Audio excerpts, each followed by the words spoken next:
Welcome back to CryptosRUs. I'm George. We're all George. So, what caused Bitcoin to go down again? This morning looked very, very good for an entire market. Bitcoin was above 44,000 and altcoins were exploding, and all of a sudden, we had a sudden reversal, and now we're back to 42,000. So, what happened exactly? I'm going to explain in this stream. So let's get started. Thanks for tuning in. Smash up the like, subscribe to the channel. 2 streams almost every day, 11:30 and 8:30 p.m. Central Standard Time, but I'm late sometimes. That's why you want to hit that notification bell to get notified, and follow me on Twitter, Facebook, Instagram, and check out all the latest news, article, and guides at CryptosRUs.com. Welcome, guys. I know you're not feeling too good after this dip. I do have an explanation for you. Whether or not you're going to like it, I do have something for you. Now, to get started, what happened this morning? Well, this morning, Bitcoin was at 42.5, a little bit lower than where we are now. And then all of a sudden, it pumped up tremendously above 43, above 44. We got as high as 44.4 before a sudden turn of events. And then you see this. Then we started coming down. But, I mean, to put things in perspective, it's the same point as it was very early today. But we kind of just like lost all momentum. Now, the reason why I believe Bitcoin did shoot up was because of this, the US dollar index. And this is an index that measures the dollar versus other major currencies of the world, including the euro, the Japanese yen, the pound sterling, the Canadian dollar, and so forth. Well, it dropped. And normally, when the US dollar drops, that means it's good for equities, it's good for Bitcoin, and basically, I think this is the reason why Bitcoin all of a sudden jumped up. And plus, Bitcoin had the momentum from yesterday, right? Yesterday was a good day. Building upon that today, I talked about like a U-shape, not a V-shape, but a U-shape recovery. So what exactly happened? So I was digging, and I don't think anyone talked about it yet. You know what happened? The jobless claims. So today, the jobless claims came out, and it was higher than expected. So the number came out to be about 230,000, and it was estimated it was supposed to be about 180,000, I believe, 180 to 200,000. So it came in a little bit higher. And as soon as this hit, everything dumped, not just Bitcoin. You could see NASDAQ dumped in a big way. S&P started dumping, and even the Dow started dumping. So everything started dumping right afterwards. So this is what scared or spooked the market. Unfortunately, it carried over into Bitcoin as well. So why is this such a bad thing? Well, if you look at 230,000 jobless claim, which is basically people filing for unemployment, it's actually not as high as some of the previous levels we've seen, but this does go against what Fed Chairman Powell has been saying, which is the economy is very, very, very strong. Very strong indeed. That is why he wants to do what he wants to do, which is to increase interest rates and also tapering and selling off the balance sheet of the Fed, right? But claims like this or reports like this, I should say, goes against what he's saying. Is the U.S. market really that strong, right? Or does it need more stimulus? I think that is what the traders are trying to decide. And again, they were reactive, and decided to just dump some more, right? So that's exactly what happened. And looking at, the economic calendar here, tomorrow we're going to have some more results too that will indicate whether or not the economy is actually in a good shape. For example, retail sales. So is this going to come in pro or con? I mean, above average expectation or below average? Also, other indexes like industrial production. Some of these things will be important. Basically, a measurement of how good the economy is, right? So, and then next week, there's a home builders, which has to do with real estate. So, all eyes, again, back on Fed Chairman Powell and what he's going to do, because in a couple of weeks, there is going to be another meeting, FOMC meeting, and this is where Powell and his buddies decide exactly what they're going to do this year.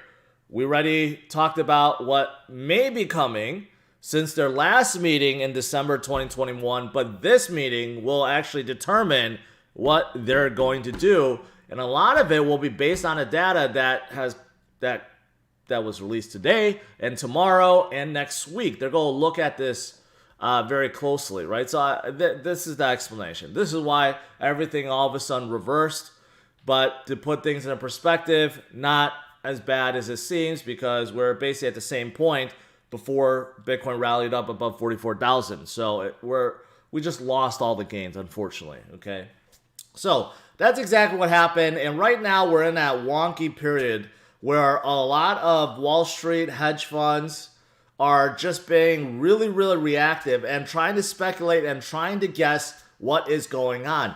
They're dumping off tech and anything they feel like it's risky at this point, and then they're buying into the less risky assets. Yet they know inflation is why we're in this situation in the first place. Okay, inflation is going up. It's nearing 8%. It's 7.8% after this month, and they come out with another CPI index report. It's going to be above 8. So inflation is ultimately what everyone is trying to solve, and there's no good way to solve it, right? So unfortunately, these guys are overreacting. But again, this is why I like Bitcoin. You may be wondering, well, George, if Wall Street just keeps going up and down with Bitcoin, how is that ever going to move? Well, this is the thing. Just remind you guys, okay? Over the course of the last 10 years, the US dollar deflated against Bitcoin by 99.98%. Okay? The US dollar is devaluing right in front of our eyes. It just depends on what you compare it to. But literally these days, everything you compare it to, with the exception of gold, has been going up versus the dollar. Okay? And this is going to get worse. And right now, there's really no better hedge against inflation. I mean, there really isn't. You can't buy gold. You can't buy bonds. They're not good hedges.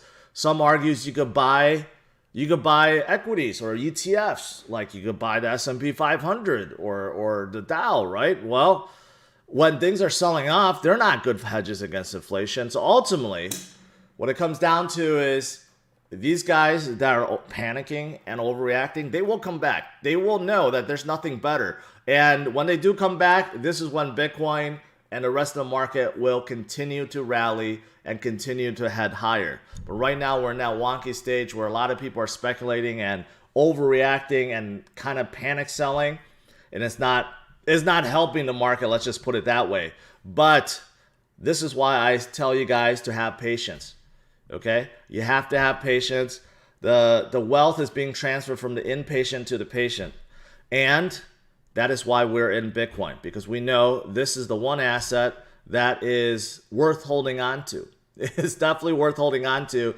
Every single year, we go through many periods where there are corrections. There's always up and downs, but we get through it. We get through it together, and the holders become stronger and bigger, and ultimately that's what's important. And we know that Bitcoin is revolutionizing pretty much everything these days. So, and I'm gonna get to that, some of those in a little bit. Now, one other thing I want to talk about with Bitcoin for people that really don't understand or they're really fearful is this, because I've started hearing people talk about, well, George, what do you think about the Bitcoin death cross that's about to come? This is very negative. Normally, death crosses are very negative, right? So if this comes, well, this is going to bring Bitcoin back down to 30,000 or below, right? So again, it's a death for Bitcoin. Well, I have an answer for that. Take a look at this. Death crosses come and go. And just to keep you educated, death crosses are based on moving averages, the 50-day and 200-day moving average. And you know what? These moving averages are considered lagging indicators, because to get an average, you need to have data first, which means you're getting the data after the fact. So take a look at what happened earlier in 2021 when Bitcoin fell down for 64,000. It did have a death cross. But guess what? After that death cross, what happened? Bitcoin actually rallied up significantly afterwards, right? So Sometimes a death cross does happen because it's a lagging indicator, because Bitcoin has been oversold already. That's when a rally is about to start. So if you look at the periods going all the way back several years, death crosses actually have been very positive for Bitcoin. So in case you guys are wondering, death crosses is not so bad in every single instance. Okay, and if you're looking at this, you're like, okay, well, after a death cross, Bitcoin actually did go down a little bit. No, it actually didn't. If you actually look at what happened, and I'm going to pull it up for you guys. If you actually look at what happened when we did have that death cross over here. So I'm going to zoom in. So this happened approximately June 19th of 2021. You could see that the bottom that was formed at that point, that 29,000, was never breached.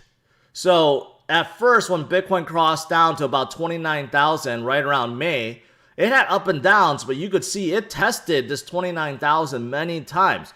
Even after the death cross, it tested it, but it didn't go below, right? And then it tested one more time, it didn't go below. So in fact, the death cross happened and Bitcoin literally did not move.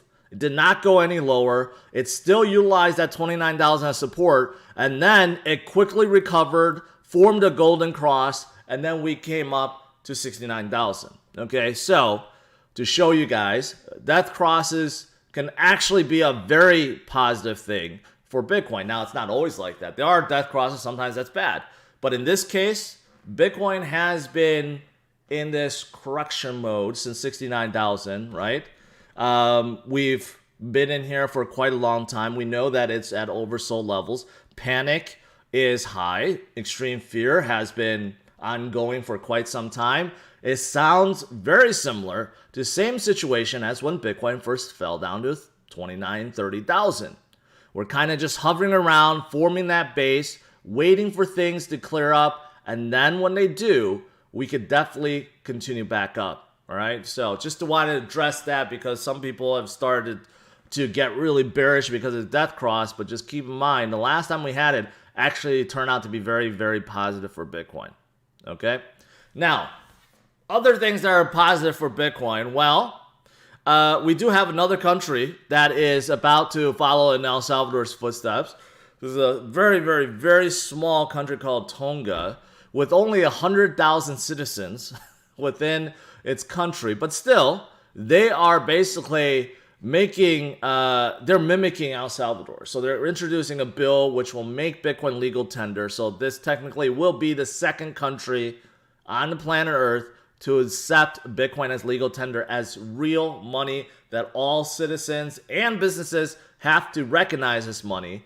So it is starting, and we know Argentina also, not to this extent, but they are allowing the strike app to come on board, which means citizens can utilize it to buy Bitcoin and to pay each other, and send money to each other, and pay merchants that also accept it. So it's starting. This is also part of the growing fundamentals why I continue to hold Bitcoin, because I believe that more of this will come in 2022 and beyond. There's going to be more of it. And the last thing I want to talk about is this. If you happen to be in the US and you happen to be looking for a new spot to live in, well, you may want to check out Northwest Arkansas, because what's going on there is if you relocate there, you will get $10,000 worth of Bitcoin and a free bicycle. I don't know why the free bicycle is given, but well, you will get it. You will get it. It is considered, according to Nelson Peacock, the president and CEO of Northwest Arkansas Council, Northwest Arkansas is one of the fastest growing regions in the country, and we're now seeing more explosive growth in our tech sector. So if you are looking, if you're looking to get some free Bitcoin, well, here you go. All you have to do is pack up and move to a different region in the country, and you'll get a bike. Forget cars, you get a bike, and you get $10,000 worth of Bitcoin. There you go. All right, lastly, outside of Bitcoin, a few altcoin news I want to share. Right now, Near Protocol got another major funding from VC, 150 million. Near protocol has been doing a very, very well. They have several big investors within, and they're growing their DeFi ecosystem, although I haven't heard much about the DeFi ecosystem yet, but they're trying to grow. But there's many different huge VCs that's involved with this. Okay, so that has caused them to go up.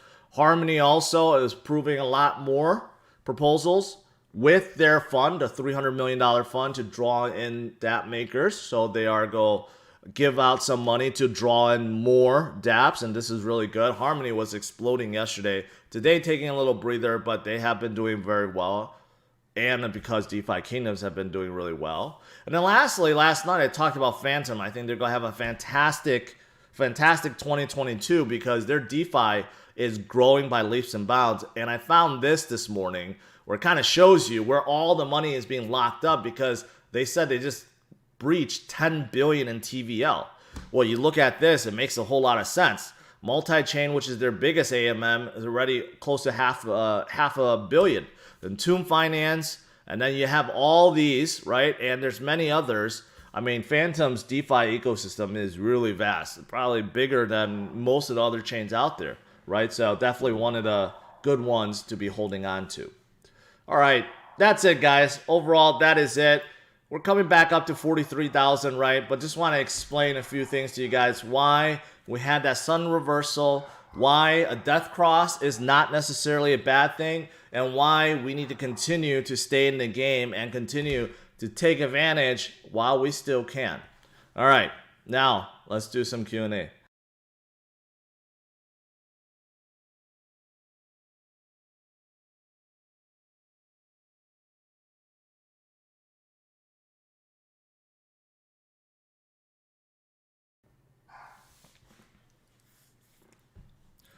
All right, scroll up.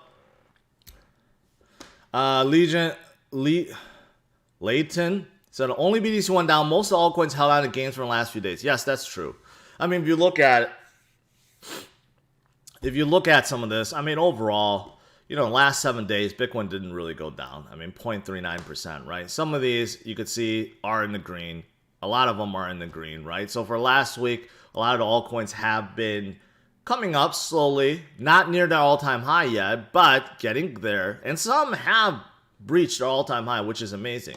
But overall, crypto market cap is over 2 trillion. Just a few days ago, just last week, we were below 2 trillion. So obviously, yes, there are a lot of movement still. Just slow and steady.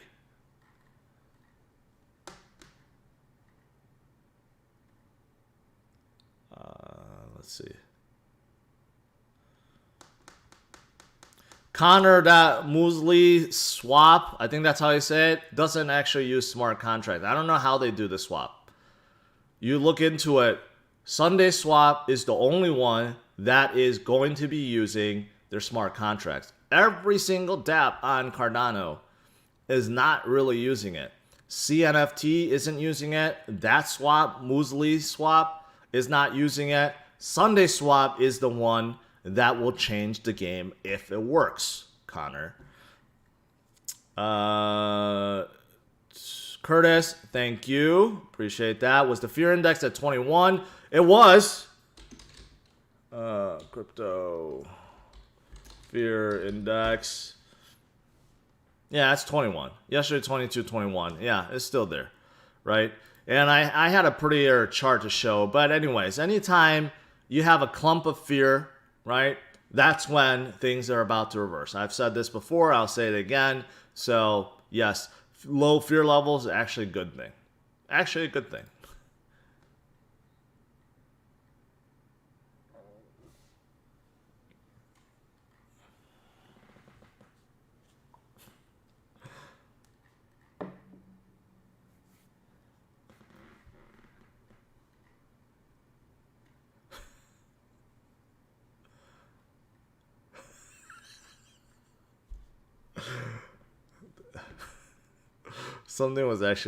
Someone said something really funny, but I'm not going to report it.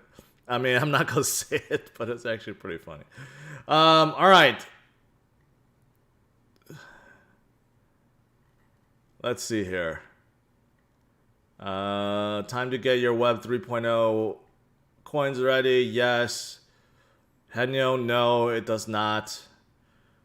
You got to have a working DEX that actually utilize smart contracts. Otherwise, what's the point?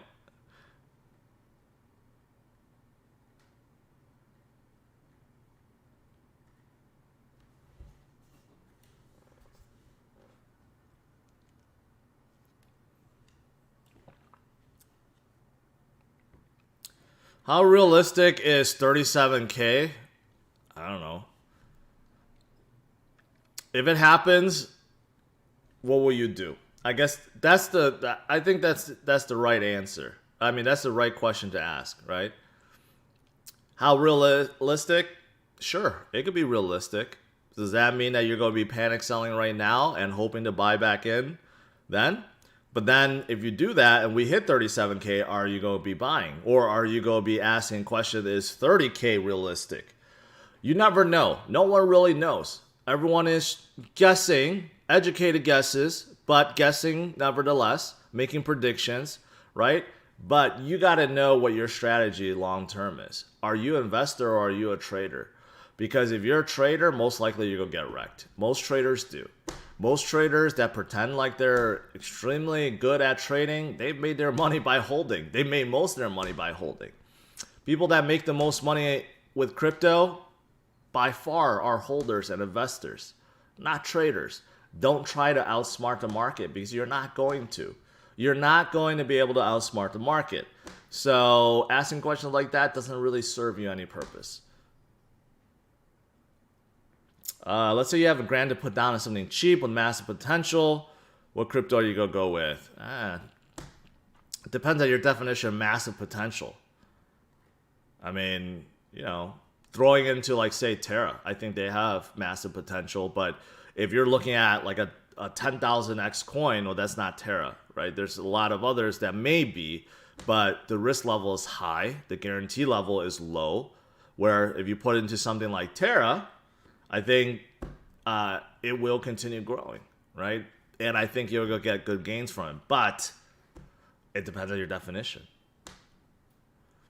Did I DCA this weekend? Yes, I did. I think I did yesterday. Did I not? I thought I did. If I didn't, I'll do so tonight. Zilliqa is one of those that I think they have a good shot of doing good in 2022. It's just that they haven't caught the momentum. And it could be because they don't have enough TVL yet. Really right now, what's happening is chains that have a ton of TVL are the ones that are going up the most. It's that simple. The correlation is 100%. So if you have a project that doesn't have a lot of TVL, and you only get TVL basically from DEXs, that is what's driving prices up. So Zilliqa can do very well. They just need more TVL.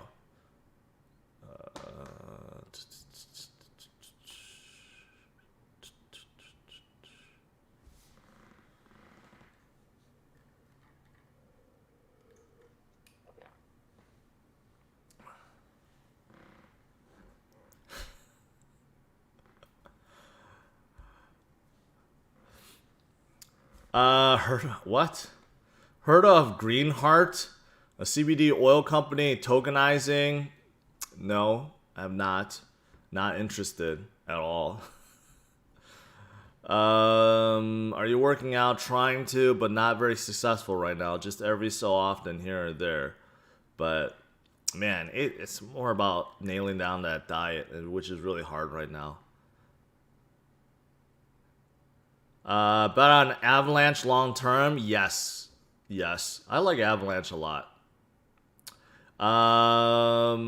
We stocks down 75%. Okay.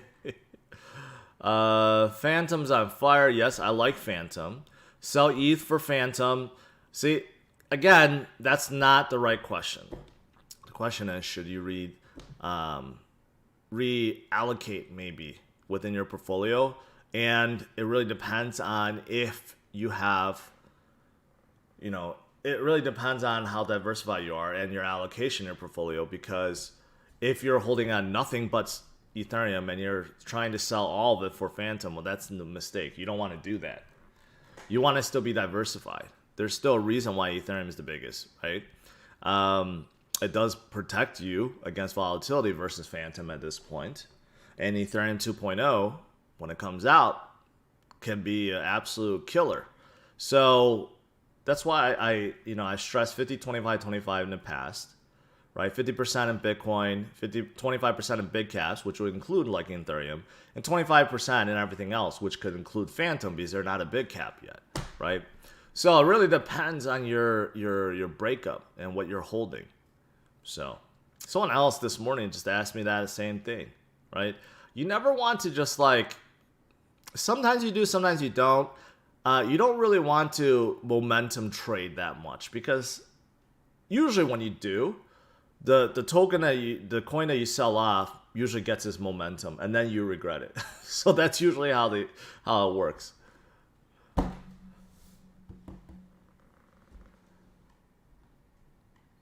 What about Gala? I like Gala and Solana. Someone asked. I like both of those projects a lot. Symbiosis Finance, never heard of it. Just can't tell you. Should I sell my one for Phantom? Have I ever heard of Gods Unchained? Briefly, yes. Yeah, it's supposed to be an NFT card game, like you said, from one of the creators of Magic Gathering. But, I just haven't had time to really look into it.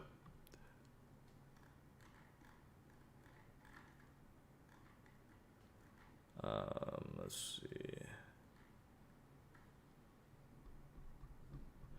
Marie says, low carb intermittent fasting. For a while, in 2021, I was doing keto and intermittent fasting and exercising daily. And I lost a ton of weight by doing that. A ton of weight, like 40 pounds, really fast. But then I hurt my knee. I hurt my leg. I tore my Achilles tendon. And then I went to rehab. Now I hurt my other knee, which still does not seem like it wants to heal. So now it's just harder for me to exercise. And then, of course, I got lazier, not sticking with keto anymore, which I really need to get back on and do more intermittent fasting. So I need to get myself back on track, but it's been hard. I don't like synthetic token creations. Nah, I don't like it. And a lot of them are securities, so that makes it even worse. All right, guys, that's it. Thanks for tuning in. Hopefully, you guys are staying strong. I know we had a bit of excitement, came back down. Unfortunately, there's a lot of wonky traders right now on Wall Street being really, really reactive. But in the end, they're going to realize there is only one. There is only one, and that's Bitcoin. If you want to hedge against inflation, this is the best way to do it, and there's no better way to do it. So they're paying close attention to what the Fed is going to do and some of these numbers, and they're being really, really reactive. But we know we could do better, and we have done better in 2021. We outperformed literally every single hedge fund there is because we know better, and we will continue to move forward together. All right. Smash the like, subscribe to the channel. I'll see you guys tonight, 8:30 p.m. Central Standard Time. All right, take care. Bye-bye.